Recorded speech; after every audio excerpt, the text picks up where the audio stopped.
The gospel reading for this morning is from the 5th chapter of Matthew, verses 43 through 45, where we find these words. You have heard that it was said, "You shall love your neighbor and hate your enemy." But I say to you, love your enemies and pray for those who persecute you, so that you may be children of your Father in heaven. For he makes his sun rise on the evil and on the good, and sends rain on the righteous and on the unrighteous. This is the word of God for the people of God. Thanks be to God. Amen. You may be seated.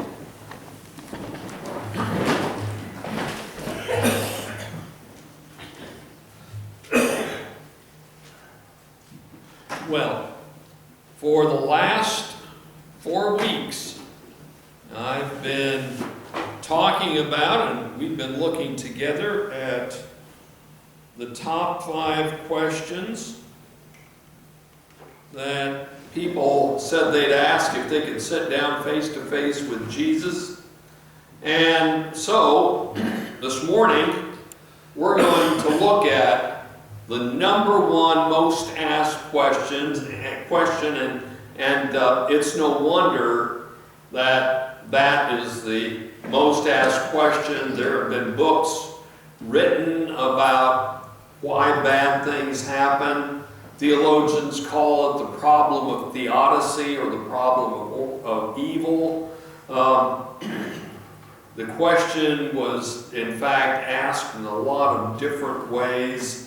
And let's face it, we're all acquainted with bad stuff happening. For thousands of years, people have wondered about this question. The writer of Job noted how short human life is, and said at the end how full of trouble our lives are. Just like sparks go up in a fire, our lives are full of trouble. We struggle with bad things, but we really, in particular, struggle with bad things happening to the innocent. I mean, when bad stuff happens to us, we don't like it. We cry and moan and groan. We know we're not all completely innocent all the time, but like this last week, pictures like the little children of the Kurds that the Turks have killed. Did you see the one with the father sitting there and crying? He said, just kill me. All my children, all 3 of my children are dead. There's nothing left for me. Those kinds of things just really tear at us. They crush us, because we know that the world is full of very difficult and bad things. And there are times when people say, it's so bad, I just don't think I can go on. We believe that God is all-knowing and all-powerful, completely just, and yet completely loving. And so we say, why can this all-powerful God allow some of this stuff to happen? If God's really loving, we could see it if God was just kind of an impersonal being of some sort. I remember before I was a Christian, back in the 70s when I was in graduate school, there was a movie, a little short movie that came out called Steam Bath, in which God was a Puerto Rican steam bath attendant named Morty, who would, he'd clean up in the steam bath, and it was kind of like a purgatory that people would come and steam away their sins, I guess. I don't know, but at any rate, Morty just kind of didn't give a rip about anybody. And when he finally made the assertion that he was God, one of the people in the steam bath said, how can you do this? A guy goes off to war and he survives all of the battles and the firefights that he's in. He comes home and he's driving his car and it stalls on a railroad track and a train hits him and he's killed. And Morty says, that's a good one. I think I'll use that. But that's the way that some people have pictured God as this capricious being. But that's not the God we believe in. That's not the God that we know. We believe that God is perfectly loving. And so we say, God, if you really love us, why?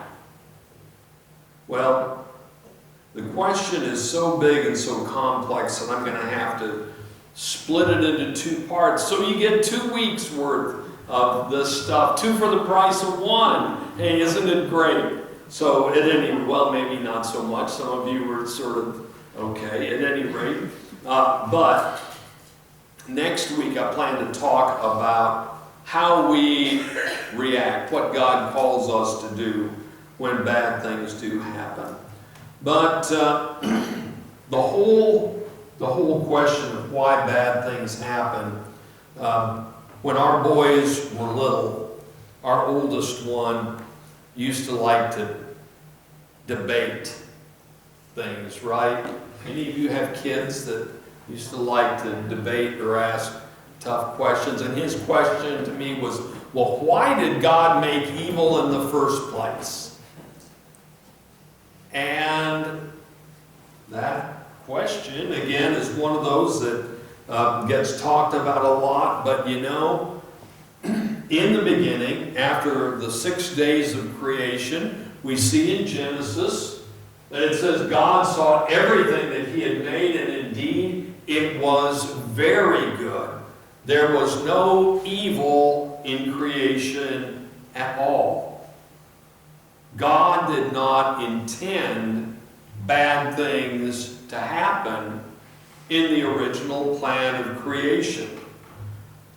Evil occurred when God's good gifts and God's good purposes were twisted and perverted, and those good things twisted became evil in the bad things that we see.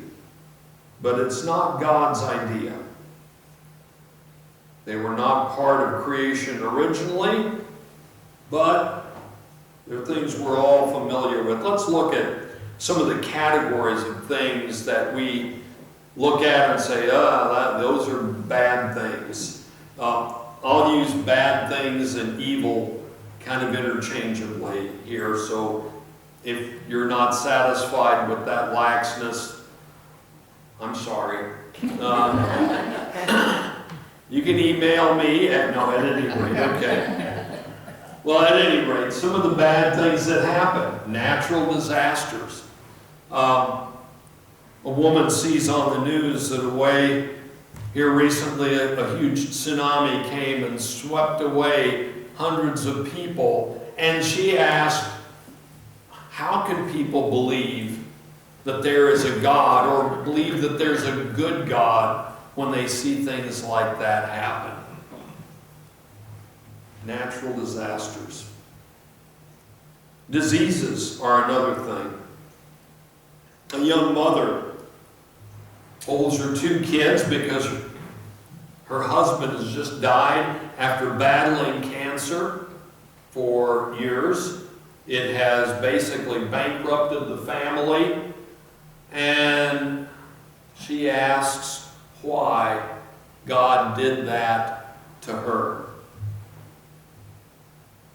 Another category of things are sin and intentional crimes that are committed by one person against another. This picture of the young mother, and the writing is kind of covering up her face, but that's one of the pictures that was taken following the school shooting at Newton, Connecticut. And that picture just grabbed me, the anguish on that mother's face.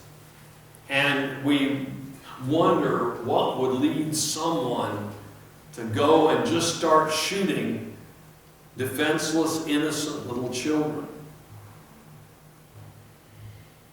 Yet another category of bad things are, we could say, the result of sinful or fallen systems, like economic systems. Some of you are old enough to remember the recession of 2008, right? Yes, yeah. Okay, good. Or some of you might be able to be reacquainted with that or refamiliarized with that. But there was a man following that recession who lost everything and went to his pastor. This is a quote from his pastor. The guy asked, "Why is God punishing me? I prayed, I gave to the church, I volunteered to serve others, and I lost everything. I just want to know what I did that was so bad that God would do this to me." The last kind of category of things that I'm going to talk about are things that we can sort of chalk up to human fallibility. Here, that's a picture of the explosion of the Space Shuttle Challenger. And I suspect that most of you can remember where you were or what you were doing when that space shuttle blew up. Well, what do we do with that? People ask me, because I was just a pretty new pastor at that time, how could God allow something like that to happen? Well, the processes in each of those things that we consider bad things that have happened, they're all different, but one thing that they all have in common is that human pain and suffering result. And we ask, why, God? So let's look at these categories in a little bit more detail and consider some answers for why evil happens. The first thing, well, one of the clear causes of evil things that happens is Satan. We can look at the book of Job, and in that book, it's pretty clear that everything sort of started as a controversy between God and the devil.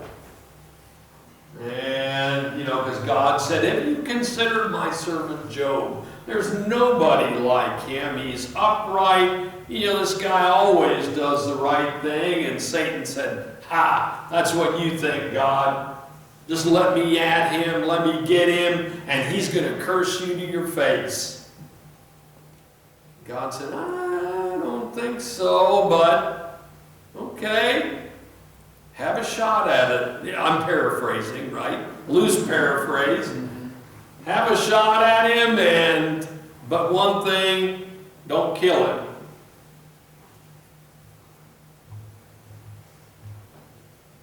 It's pretty clear that Satan was responsible, maybe directly, maybe indirectly, for the deaths of his children, for the loss of his property, for the deaths of his servants. And so we say, well, the devil is responsible for all of this, but yet, man, I don't know about how you folks feel, but it's pretty clear when you read that Satan couldn't just go and attack Job. Somehow God had to give him permission, and so Satan is on a leash. Satan can't just go and inflict all kinds of bad things in the world willy-nilly. I don't know what you do with that. I'll be honest with you, that's one place I don't, like the book of Daniel there, I don't have any answers, guys, to that. Whoa, why does God even give Satan permission to do that kind of stuff? What's involved there? But it's pretty clear that the devil is at least responsible for some of the bad things that happen. But at the same time, chalking everything up to the devil that happens that's bad seems to me to be a little bit of a problem. It creates some problem while it solves others. Another reason that people give for bad things that happen is that they are God's punishment for sin. You know, we can look at the scriptures. Remember, how many of you really enjoy reading in the prophets? A couple of people enjoy the prophets. Okay. You know, it's like, it kind of reminds me of my mother. You know, if you keep doing that, bad things are going to happen, right? Okay, God is there telling the people, stop that. Just stop that. Your finger's going to stay up your nose if you keep, that kind of thing. Your face is going to stay that way if you keep making those faces at your sister, right? Okay. But God warned the people over and over and over again to stop their violence, to stop their greed, to stop their idolatry, because if they don't, it's like what some parents would say, you don't quit that, I'm going to smack you. God said, I'm going to send you into exile. You're going to be defeated by your enemies. You're going to suffer famine. You're going to suffer drought if you don't straighten up and do what's right. And just like us, people didn't listen, and bad stuff happened. So we could say, well, God's punishment is a reason that bad things happen, but, well, Jesus didn't do anything bad, but he was persecuted, he was mocked, and in the end he was crucified and died. We could say, well, yeah, that's God's punishment for sin, but it wasn't his sin. He suffered because of our sin. And then we could also say, well, wait a minute, let's think a little bit more about that. It can't be that all bad things that happen are God's punishment for things, because you look at the history of the church, and one of the things that you see is persecutions over and over and over, and those aren't because people sinned. It's because they were being faithful to God, and bad things happened to them because evil people kept imposing punishments on them, like the Roman emperors getting people to, trying to get people to say that Caesar is Lord rather than Jesus is Lord. And that kind of persecution happened to them. That's clearly not God punishing any of those folks for sin. I subscribe to emails from Voice of the Martyrs. I don't know if any of you know what organization that is, but they provide aid to and keep track of persecutions of Christians around the globe. And man, this thing of people being persecuted for their faith is not just something that happened under the Romans. It's going on all the time, all around the world, and people are being imprisoned and beaten and dying for their faith, even today, in many places around the world. And that's not the punishment of God.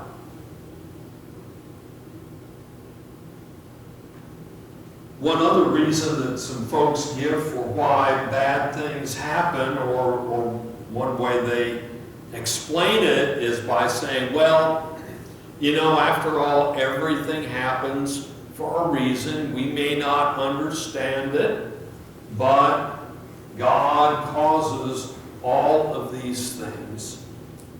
We may not know why.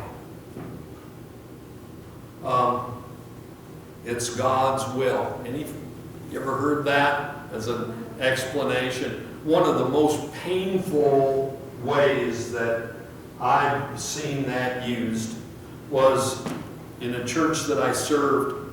Had a parishioner that was taking a couple of 4-H calves and a couple of his kids, and they were going down a gravel road, and at an intersection, a 15-year-old kid was riding, I can't remember now whether it was a 3-wheeler or a 4-wheeler, but at any rate, he came crossways to them, didn't stop at the stop sign. His parents had told him not to take this thing out, and definitely not to take it on the road. He was on the road. He didn't have a driver's license. He wasn't wearing a helmet. He smacked into the side of that stock trailer. He was killed. The kids, thank God, those other 2 kids riding in the truck were okay, but my parishioner was hurt and was disabled in that accident.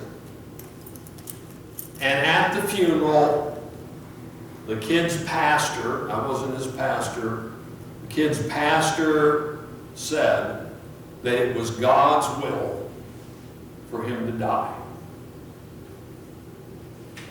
And I could not believe it. In fact, that pastor even told the wife of the guy that was disabled that his purpose in life was to kill that kid. I don't believe that pastor is still in the ministry, the last I had heard. But I don't know how you think about that, but when we disobey those in authority, when we disobey laws, when we do foolish things, and then compound human error on top of it, it's no wonder that bad things happen. That's a recipe for bad stuff happening, and we can't blame God for causing it or even allowing it when we just go off on our own way, regardless of God's warnings or instructions otherwise. God, I don't know, there may be some ways that God causes bad things to happen for greater good, but I am absolutely convinced that is not always the case.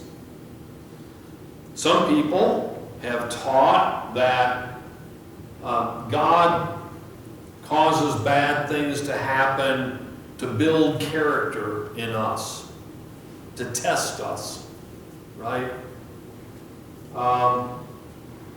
Go back to Genesis, and God called Abraham to take his son Isaac, the son of the promise, up to the mountain, to Mount Moriah, and sacrifice him. And in Hebrews, it says that by faith, Abraham, when God tested him, offered Isaac as a sacrifice. Well, we know that whole thing didn't end up bad, because an angel came and told Abraham not to kill the boy, and there was a ram that was provided. Okay, but testing is not, I don't believe, always the cause of bad things that happened. We could even argue that Job's troubles were the result of God allowing Satan to test Job. But I am convinced that not every bad thing that happens is God testing us. Adam Hamilton, in his book, Why? Making Sense of God's Will, wrote that when God created the earth, there were certain natural processes that were set in motion so that the earth can sustain life. Some natural disasters, like earthquakes, are an example of those processes that God set in motion. You know, earthquakes happen when the tectonic plates of the earth shift and slide against one another, and they let go, and you get all this disruption and shaking and that kind of thing. And it turns out from the research and the modeling that it appears that that happens to keep the Earth's core from superheating. If that happened, if the core overheated to the point that it wasn't cooled by some of those kinds of activities, the earth could not sustain life. So we have to, in fact, say what looked like a bad thing is, well, thank God that we have earthquakes or we'd all die. You know, kind of an unusual way of looking at it. But to look a little deeper at natural disasters like earthquakes, most of the time people don't die just as a result of the earthquake itself. Rather, you have buildings that are built either with poor designs or inadequate or inferior materials, and the earthquake shakes them, they fall down and crush the people inside or trap people inside. So it's not so much earthquakes that kill people as it is ignorance and not knowing how to build buildings, or poverty because of the lousy building materials that are used in some places. So it's not so much earthquakes that kill people as poverty. And, you know, poverty is something we could address if we really wanted to do it. Think about it. Not very many people are killed by earthquakes in this country. But yet in poor countries where they've got a lot of, you know, mud and brick and inferior kind of buildings, that's where you get a lot of fatalities from earthquakes. It's the poverty there that kills people indirectly, and not just the earthquakes. We can't stop earthquakes, but we can address the poverty that results in a lot of deaths. And then human fallibility in another way can cause bad things. You know, I mentioned the explosion of the Challenger, and I remember, you know, I was just a young pastor, and had a member in my congregation, one of my congregations, come to me afterwards. This guy had been in church all of his life. He was late 70s, early 80s, and he said, how could God allow something like that, like the Challenger, to blow up? And I said, well, just wait and pay attention, because one of two things is going to happen. Either they're going to find out that there was some kind of mechanical failure, or they're going to find out that it was some human error that caused that shuttle to blow up. And I wasn't trying to be prophetic or anything, but we know from the investigations that it was both of those things. The O-rings failed because of the cold, And the whole reason that the Challenger was launched against the advice of the engineers, who said those O-rings could fail because it's too cold, it's not going to work, but NASA was getting political pressure, and whoever was in charge of the launch made the decision to go ahead because it was going to be politically bad if they didn't get that thing launched. Well, it turned out being pretty politically bad when that shuttle blew up. But it was both human error and mechanical failure. God didn't cause that at all. Well, and then in the last part of our fallibility and responsibility for things, it's not so much like a guilt as you will just being responsibility, is ignorance. Stuff that we don't know can kill us. In Europe, in the 1300s, history quiz, who remembers the horrible thing that happened in Europe in the 1300s? It was the bubonic plague, right? And everybody at the time, religious leaders there, and people thought it was God's judgment. God was sending this plague.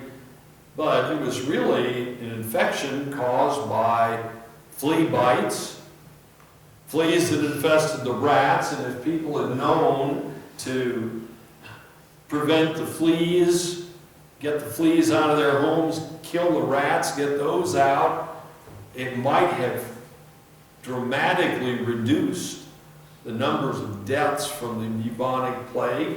And if they had known about antibiotics, all it takes to cure the bubonic plague is a course of pretty inexpensive antibiotics. If we had only known. But it wasn't God that caused that. It was just stuff that happened. But if only we'd known.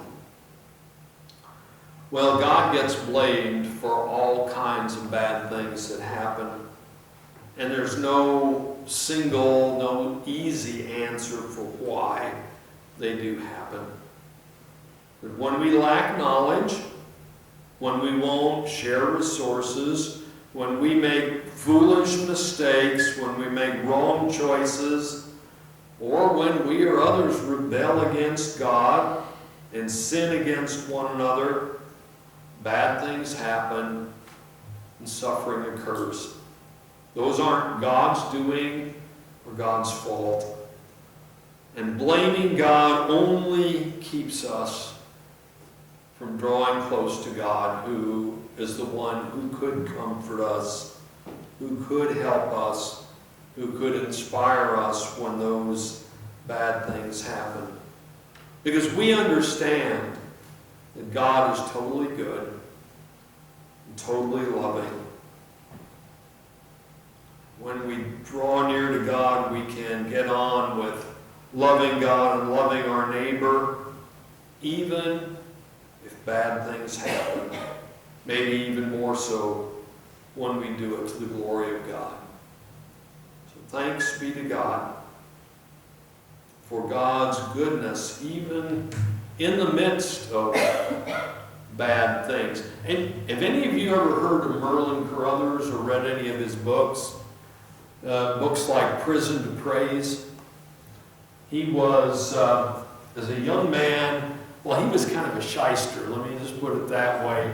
And he ended up getting drafted into the Army, and he came up, I don't remember exactly what the scheme was, but it was something like stealing parts from Jeeps or something like that and selling them. So he was making all kinds of money, and he ended up getting caught, arrested, thrown into the brig, And it was there in the brig that he sort of hit bottom, heard the message of Christ, gave his heart to Jesus, turned his life around, eventually became a pastor. And his thing was, wow, when this bad stuff happens, instead of whining and complaining about it, we need to start thanking God. So his thing is, even in the midst of the most horrible things, if we lift up praises to God, God can use those situations for our good. Maybe not each and every case, but he does have a point. Well, thanks be to God in the midst of difficulties.